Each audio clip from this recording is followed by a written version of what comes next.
First of all, thank you to all constituents who have got in touch with me in relation to the private members bill that is coming to Parliament this week. I'm filming this video on Thursday and the debate will take place tomorrow on Friday. This is a topic that people care passionately about.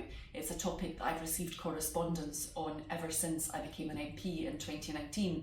But unsurprisingly, with the passage of legislation both at Holyrood and at Westminster, I've seen an uptick in recent weeks and months.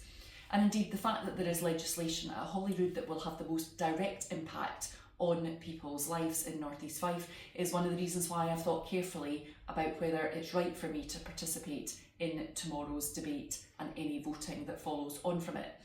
And the reality is having had engagement with the Scotland Office, my understanding is that if the bill in Scotland, which is being passed and sponsored by my colleague Liam MacArthur, the MSP for Orkney, that there will be changes or permissions from Westminster that would need and be required to give legislative effect to that legislation.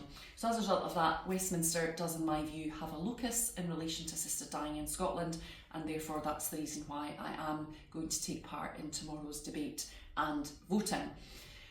And this is a very emotive topic. Just last week I had correspondence, handwritten correspondence, come into my office here in Westminster. One letter was passionately supportive of the legislation and the other was passionately opposed. And that just shows the strength of feeling that people have on this issue. Now, current polling suggests that people in North East Fife are generally in the majority supportive of the principle of assisted dying. But it's really important for me as a legislator to realise that this isn't just about the general principle, it's about the details of the legislation that's before us. And I have some sympathy with the view that there is a degree of scrutiny that will be missing from the bill that's coming to us tomorrow, particularly at the pre-legislative stages. If we look back to the 1960s and some of the social changes that were made there on topics such as abortion, although those were passed through the private members bill process, there was pre-legislative scrutiny that took place that was sponsored by the government. And this hasn't happened in this circumstance.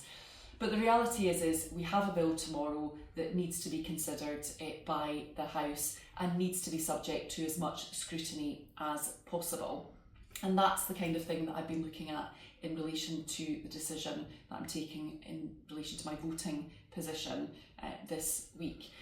Whilst I've been considering it, I've read a number of reports and briefings that have been sent to me. I've attended sessions in Parliament, and I've also spoken to a number of constituents with views on both sides, because I think it's really important for me as your representative to do that. But this is quite clearly a debate that people, the public, do want, regardless of their view on it. And having considered that and the parliamentary process, tomorrow is the second reading of the bill.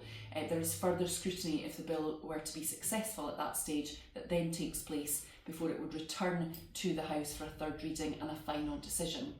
So what I have determined to do is at this stage, at second reading, I will support the bill so that that further scrutiny can take place, so that further evidence can be heard from doctors, medical profession, lawyers, etc., so that that will help me make a final decision on the bill when it comes back, if it comes back. Because there is quite a complex process to go through from a private members bill perspective. I know this from my own experience with the Carers Leave Act, but where we have a conscience issue in which the government isn't taking a view, the process and the steps become more complicated. But I think that's important. I think it's important that we have the scrutiny. So let me be clear, I am voting yes tomorrow so that the bill has further scrutiny, not because I have fully determined whether I support the bill in its current form. I want to see what scrutiny takes place, I want to see what amendments are attached to the bill, and then I will make a decision at a later stage if that happens. Thank you very much for taking the time, those of you who have written to me and engaged with me. And if this bill does progress tomorrow, I look forward to that further engagement with you as my constituents.